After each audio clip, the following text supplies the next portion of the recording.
At 1:47 p.m. on April 14, 1944, Private Jack Hatchett, Riley was crouched inside a muddy shell crater on Bougainville Island. In his hands wasn't a rifle. It was a homemade javelin he'd carved from bamboo and scrap metal. 80 yards uphill sat a Japanese bunker that had already taken 11 Marine lives that morning. Over the next 4 minutes, Riley would hurl that crude spear 8 times, hit 8 Japanese soldiers, and accidentally kick off a small tactical revolution, one the Marine Corps wouldn't exactly celebrate. Other Marines thought he'd lost it. Officers saw him as a troublemaker. Even his own squad leader called him a walking problem. But none of those men could throw the way Riley did. Jack Riley grew up in Pittsburgh's Polish Hill, where his father worked the blast furnaces at Jones and Laughlin Steel. The family squeezed into a 2-room flat above a butcher shop. Jack lied about his age to start working in the mills at 14. By 16, hauling scrap metal had already built thick shoulders and hardened his palms. But throwing, that was his world. Not baseball, javelin. His grandfather had competed in old country track and field meets, tossing spears in village contests. He taught Jack the classic form: the run-up, the crossover step, the explosive snap at the end. By 18, Jack could nail a barrel from 60 yards. By 20, he was winning amateur meets all across western Pennsylvania. The Marines didn't care. They wanted riflemen who followed orders, not spear throwers. Riley enlisted in January 1942, just 3 weeks after Pearl Harbor, and right away at Parris Island, his biggest flaw appeared. He refused to blindly follow tactics he thought were nonsense. During bayonet training, he told his drill instructor, "Sir, charging machine guns with long knives is suicidal. You questioning Marine Corps tactics, recruit?" The DI barked, "I'm questioning running at bullets with sticks, sir." That comment earned him a week of extra duty and a lasting reputation. By March 1944, Riley was with the 3rd Marine Division on Bougainville, where the jungle turned every battle into a nightmare. The Japanese had the interior packed with linked bunkers, spider holes, and hidden firing points. Every push forward cost blood. The standard American tactic looked good on paper: suppress the bunker, throw grenades, then rush with bayonets. But the jungle turned that plan into a gamble. Grenades hit tree trunks and bounced back. Some rolled downhill. Some exploded too early, or not at all. Japanese bunkers were built with narrow offset firing slits and heavy roofs. To kill the gunner, a grenade basically had to drop perfectly inside that tiny opening. Maybe 1 Marine out of 20 could make that throw under fire. Riley watched too many men die trying. On March 28th, Private Tommy Sullivan from Brooklyn tried to take a bunker with 3 grenades. The first bounced harmlessly off a log. The second fell short. The third got snagged on a vine above his head. He was still looking up when the machine gun cut him down. On April 2nd, Corporal James Jimmy Rodriguez from San Antonio got within 15 yards of another bunker. He threw, but the grenade ricocheted off the entrance and rolled right back toward him. He tried to escape.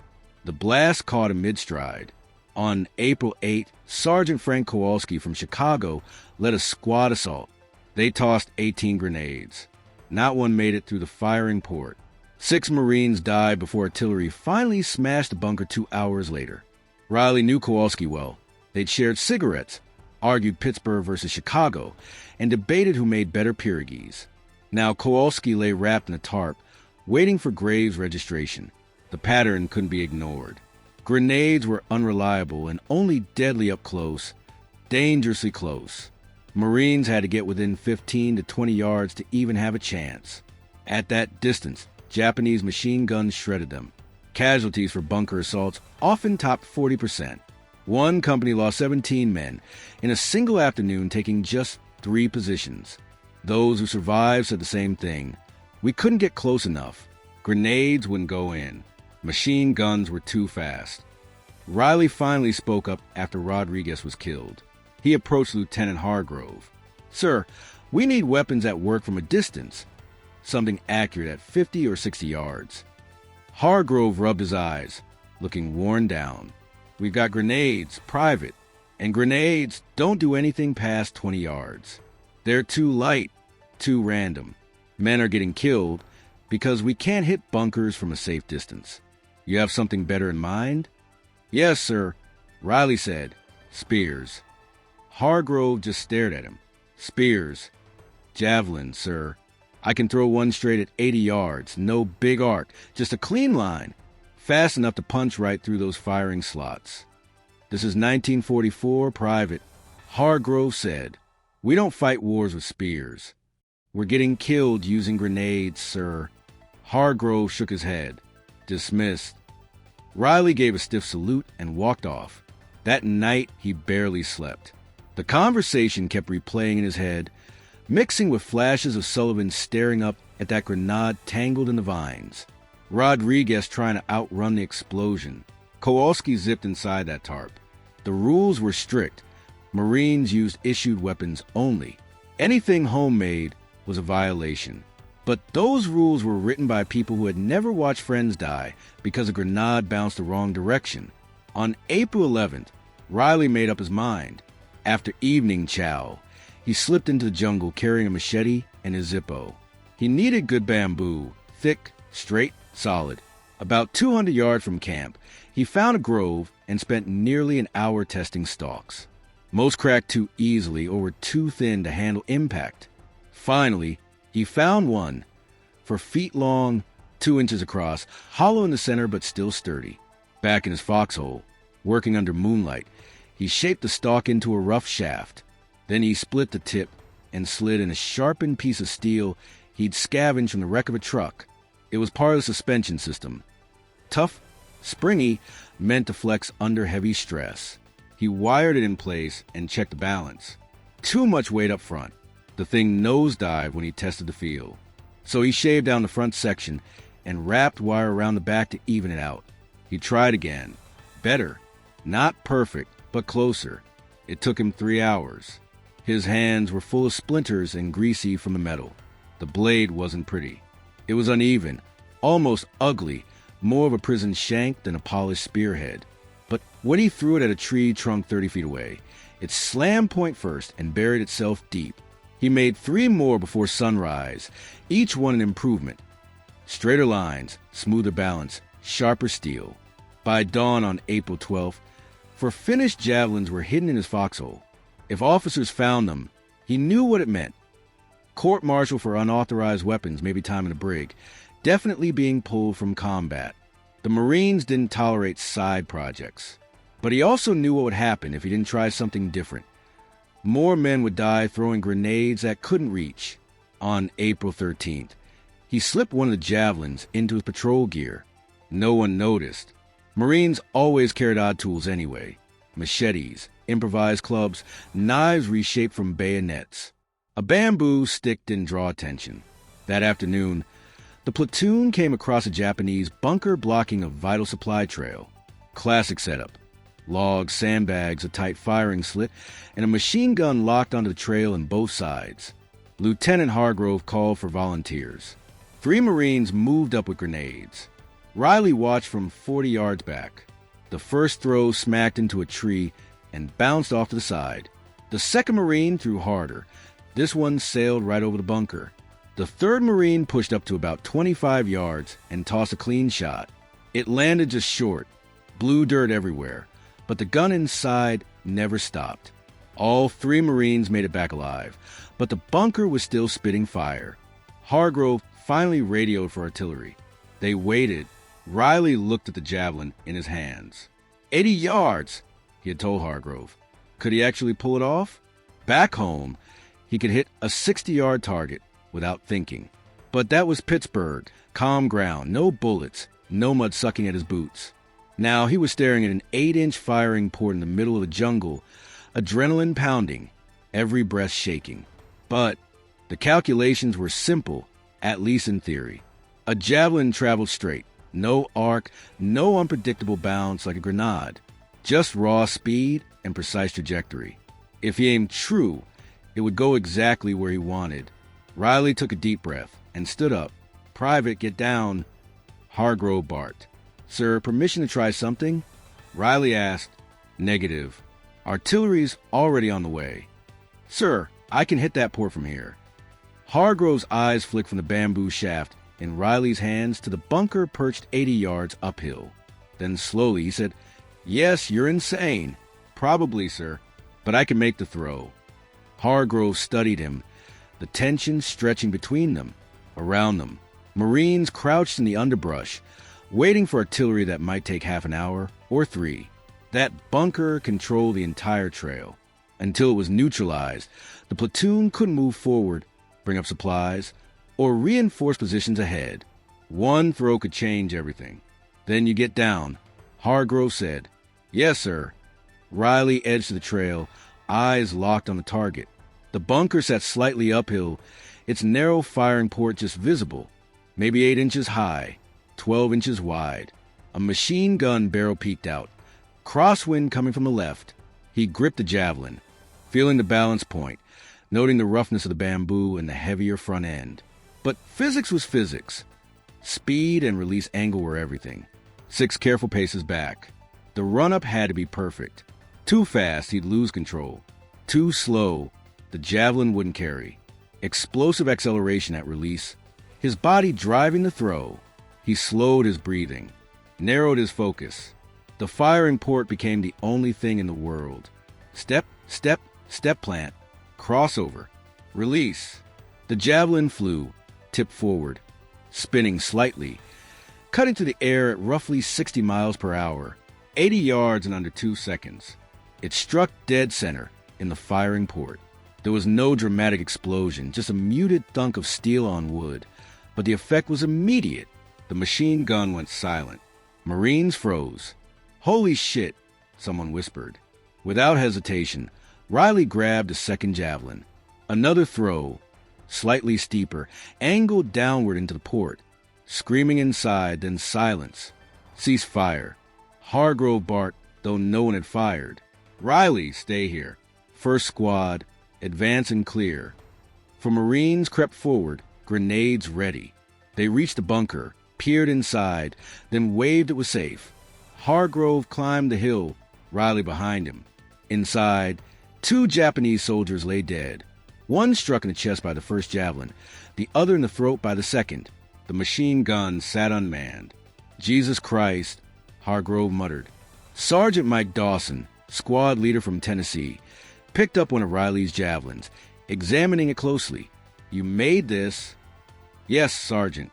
I can throw it about 80 yards, maybe 90 if it's downhill." Dawson looked at Hargrove. "Sir, this changes everything." Hargrove nodded slowly. "Private, Riley, make more. That's an order." "How many, sir?" "As many as you can." That night, by firelight in his foxhole, Riley got to work, Dawson watching over him. Other Marines gathered, curious. Riley brought more bamboo from the grove, more scrap metal from the motor pool. He carved, balanced, tested, and adjusted each piece. By midnight, he had 12 javelins. Crude, rough, but fully functional, about 4 feet long. Steel tips wired on, ready to throw. "Teach me," Dawson said. "It takes years to throw accurately," Riley replied. "Then teach me to throw well enough. We need more throwers." Riley started teaching Dawson the basics: how to grip the shaft, how to build up speed in the run-up, when to release.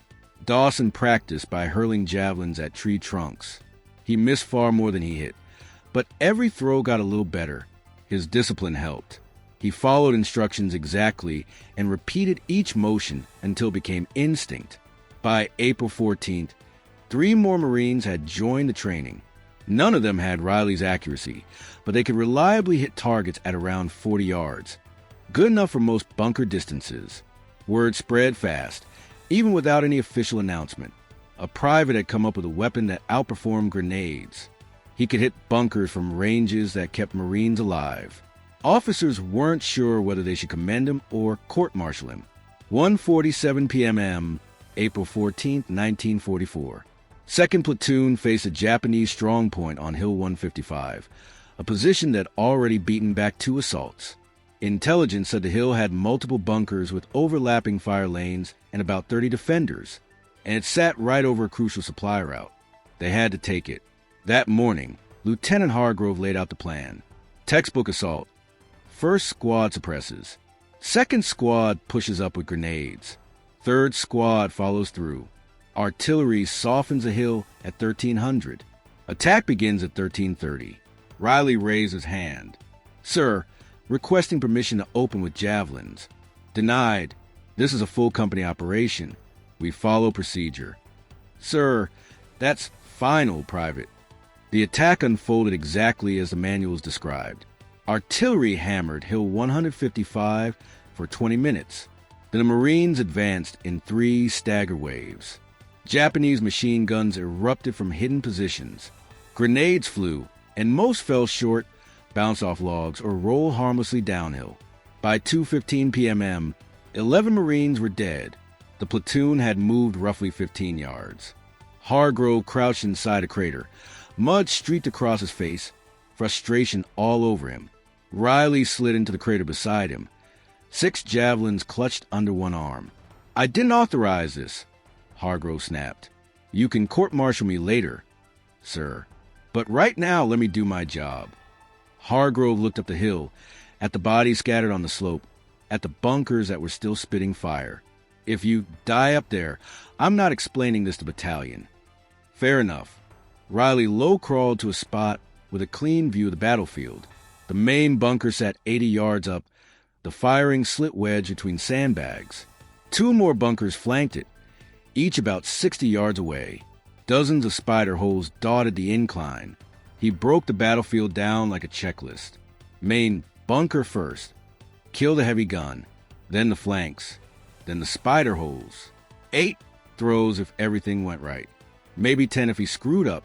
He rose, planted his feet, and launched the first javelin. It streaked straight into the main bunker's firing port.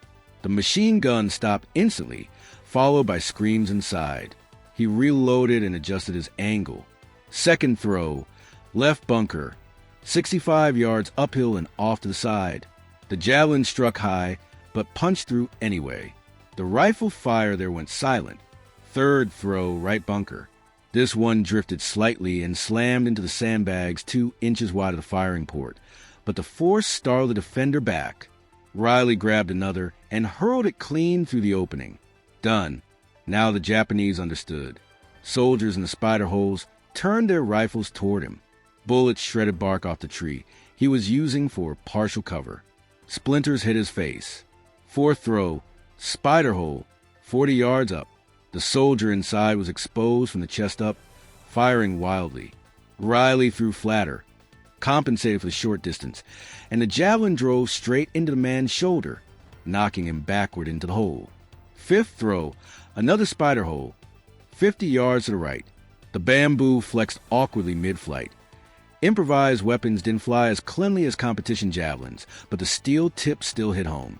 Sixth throw, at a bunker he hadn't spotted initially, half covered by palm fronds. 70 yards, tight angle. He waited for the muzzle flash to confirm the position, then threw. The javelin vanished into the shadowed opening, and seconds later the rifle fire stopped. His 7th throw was at a soldier sprinting laterally across the slope. 75 yards. Moving target. Riley led him by 3 feet and released. The javelin curved slightly with a crosswind and struck the man mid-stride. The 8th throw went to the last spider hole he could see, 60 yards straight uphill. The defender must have been reloading. He didn't even look up until the javelin was already in the air. It caught him high in the chest. Then silence. A heavy, unnatural quiet rolled across Hill 155. No machine gun burst, no scattered rifle shots. Nothing moved. Marines stared at Riley in disbelief. He still had 2 javelins in hand, but no living target remained. Smoke drifted from the bunkers. Bodies lay motionless in their spider holes. First squad, advance and clear, Hargrove ordered, his voice low. They went up cautiously, expecting a final burst of resistance. Instead, they found 8 dead Japanese soldiers, 1 wounded survivor, and 2 defenders in the main bunker who surrendered the moment the Marines appeared. Sergeant Dawson walked the hill, studying each impact point like a forensic examiner. Javelins jutted out of sandbag walls, bunker ports, and bodies, grim wooden arrows marking each kill. 8 throws, Dawson said as Riley reached crest. 8 hits. Max range? 80 yards? It was the angle, Sergeant. Mostly downhill. Don't give me that modest crap. You just took a fortified hill with bamboo and scrap metal. Lieutenant Hargrove reached the top and stared down at the approach route.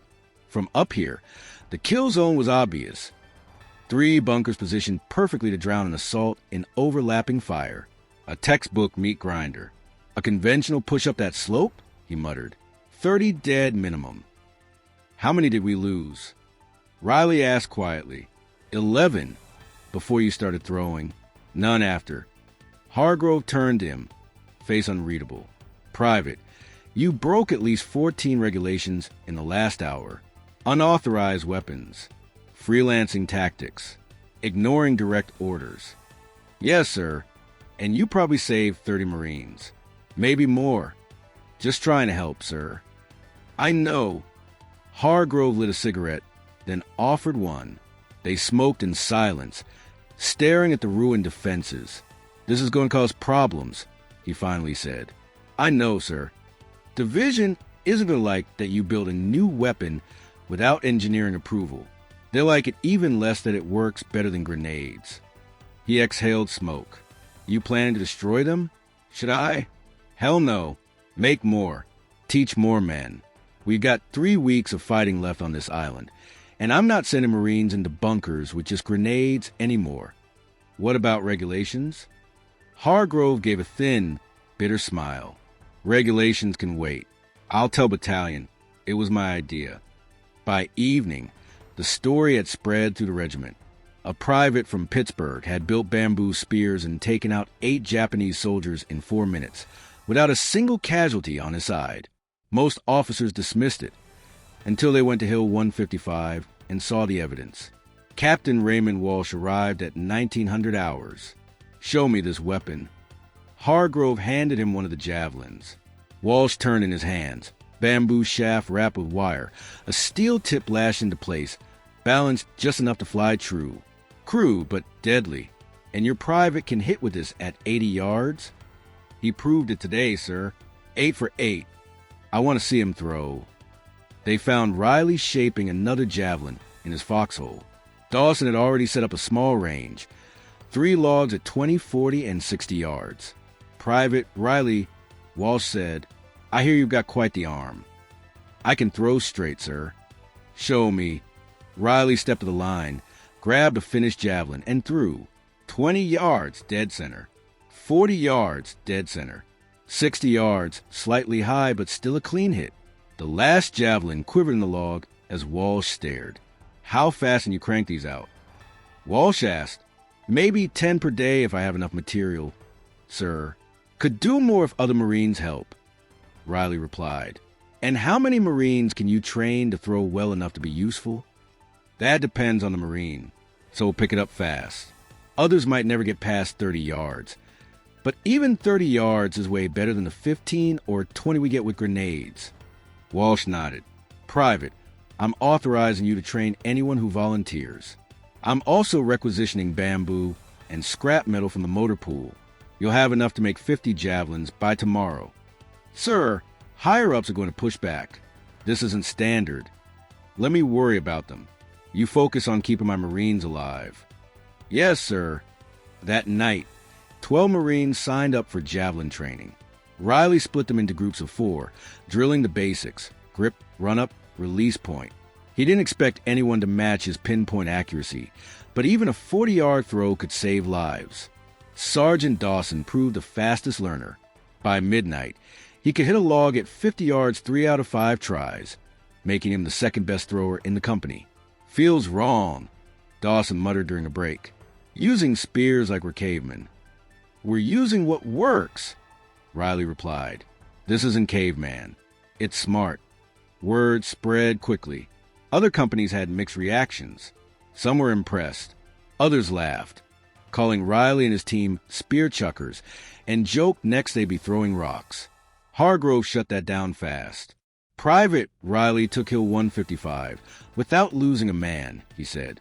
When grenades can do that, you can criticize him. The mockery stopped, though skepticism lingered. On April 18th, The 2nd Battalion launched a coordinated assault on a Japanese supply depot 2 miles inland. Intel reported heavy defenses, at least 6 bunkers, multiple machine gun nests, and an estimated company-sized force. Captain Walsh assigned Riley and 3 other Javelin trained Marines to the 1st Platoon as an experimental team. Their mission: neutralize bunkers before the main assault. The approach was through dense jungle, visibility limited to 20 yards. Japanese positions sat atop a ridgeline, funneling attackers into kill zones. At 0800 hours, first contact was made. Machine guns opened up. Marines hit the dirt. Riley, Dawson, and 2 other throwers, Private Luis Garcia from New Mexico and Private Thomas Tiny Henderson from Alabama, moved forward to locate targets. The main bunker sat 70 yards uphill, barely visible through the foliage. 2 secondary positions flanked it at 50 yards each. Garcia, take the left bunker. Henderson, right. Dawson, back me up for anyone who misses. I've got center, Riley directed. The Marines spread out, finding clear lines of sight. Improvised? Absolutely. Doctrine? None. Logic? Simple. Suppress all positions simultaneously to prevent mutual support. On my mark, 3, 2, 1 throw. For javelins flew through the jungle. Riley's hit the center bunker dead on, punching through the firing port. Garcia's landed high, but penetrated the sandbags. Henderson's went wide from nerves, but Dawson's backup throw hit the right bunker perfectly. 3 bunkers neutralized in under 5 seconds. Japanese defenders in spider holes started firing at the throwers, but rifle teams had already flanked them. Concentrated fire suppressed the remaining positions, while Riley's team threw again. 2 more hits, 2 more spider holes silenced. 1st Platoon cleared the ridgeline in just 11 minutes, with 3 wounded and no fatalities. Afterward, Major Paul Hendress, the battalion executive officer, inspected the positions. 7 direct javelin hits across 3 bunkers and 4 spider holes. Steel tips had pierced wood, sandbags, and bodies with lethal force. He found Riley resting against a tree, mud and sweat covering him. Private, Hendress said, I need your full name and service number. Riley's stomach dropped. Court-martial? Unauthorized weapons? He braced. Instead, Hendress continued, your innovation just saved dozens of lives. That deserves recognition. I'm recommending you for a Bronze Star. Riley blinked, stunned. I appreciate that, sir, but I'm just doing my job, Riley said. Your job, Hendress replied, is to follow orders. You invented an entirely new weapon system and trained Marines to use it. That's not routine. That's exceptional initiative. Hendress turned to Captain Walsh, who'd been listening nearby. Ray, I want this formalized. I need a full report. Accuracy, range, effectiveness, casualty reduction. I'm taking this to division. Walsh nodded, but added, Sir, we'll face resistance. This isn't standard equipment. I don't care, Hendress said sharply. Marines are dying because grenades can't reach past 20 yards. If javelins work at 80, then we use javelins. Figure out the logistics. The program grows. Quietly over the next week, the javelin program grew fast, but unofficially. Division never approved it on paper. No memos, no manuals. But word traveled to Grapevine that some private from Pittsburgh had created something that worked. By April 30th, 6 companies had at least a few trained throwers. Production was still improvised. Bamboo from local groves, steel scavenged from wrecked vehicles, wire stripped from communications gear. Even so, output hit about 70 javelins a week. More importantly, casualty numbers changed dramatically. Javelin-equipped companies. 18 to 22% casualty rates grenade-only companies. 38 to 45%, the difference was simple: distance. Javelins let Marines engage bunkers from 60 to 80 yards instead of 15 to 20. Conservative analysis suggested roughly 90 Marines survive engagements they otherwise wouldn't have. Then the Japanese caught on May 3rd. An American patrol found a dead Japanese officer carrying a sketch of a Marine hurling what looked like a spear. The notes described a new American long-range penetration weapon. Intelligence officers were confused. They're documenting bamboo spears. One asked. "They're documenting whatever's killing them," Riley answered. Prisoner interrogations confirmed it. Japanese defenders reported attacks using long throwing spears that struck from distances they hadn't considered possible. Some thought the weapons looked primitive, even absurd, yet they were undeniably effective. Most telling, Japanese defensive doctrine began adjusting. Bunkers were built deeper into jungle firing ports where narrowed overhead camouflage increased the block line of sight the enemy was adapting to counter a weapon that officially didn't exist. Quiet approval on May 7th, Marine Corps leadership finally accepted reality. A classified division memo authorized field-expedient standoff weapons for bunker assault. It didn't mention javelins by name, but everyone understood what it meant. Keep doing it, just don't draw attention to it. No one was disciplined. No one was publicly recognized. And Captain Walsh's Bronze Star recommendation got lost somewhere in the system. Riley kept training Marines, kept building javelins. By May 15th, when organized Japanese resistance on Bougainville collapsed, 14 companies had javelin capability, 340 functional javelins had been produced, 67 Marines were trained, throwers' casualties across equipped units dropped by 31%. The innovation worked, but it never became doctrine. When Riley's unit left Bougainville for Guadalcanal, the javelin stayed behind, buried, burned, forgotten. Nothing was shipped out. Nothing was formally recorded. No after-action documentation survived. Washington, D.C. In June 1944, Riley received unexpected orders. Report to Headquarters Marine Corps in Washington, D.C. He assumed it was about the Bronze Star. It wasn't. Colonel James Merritt, a procurement specialist with decades of experience, met Riley in a small office at Marine Barracks. "Private Riley," he began, holding a stack of papers. "I've reviewed the after-action reports from Bougainville. Fascinating reading." "Thank you, sir." 12 officers mentioned improvised standoff weapons reducing bunker casualties. 9 mention you by name. Yet there's no official record of what these weapons were or how they worked. "Operational security," Riley said, "and bureaucratic embarrassment." "Exactly," Merritt replied. "You invented something more effective than issued equipment. That tends to make people uncomfortable." He opened a folder filled with photographs of Riley's javelins, sketches of throwing techniques, and charts showing casualty reductions. Riley stared at the documents, suddenly realizing someone had been paying attention.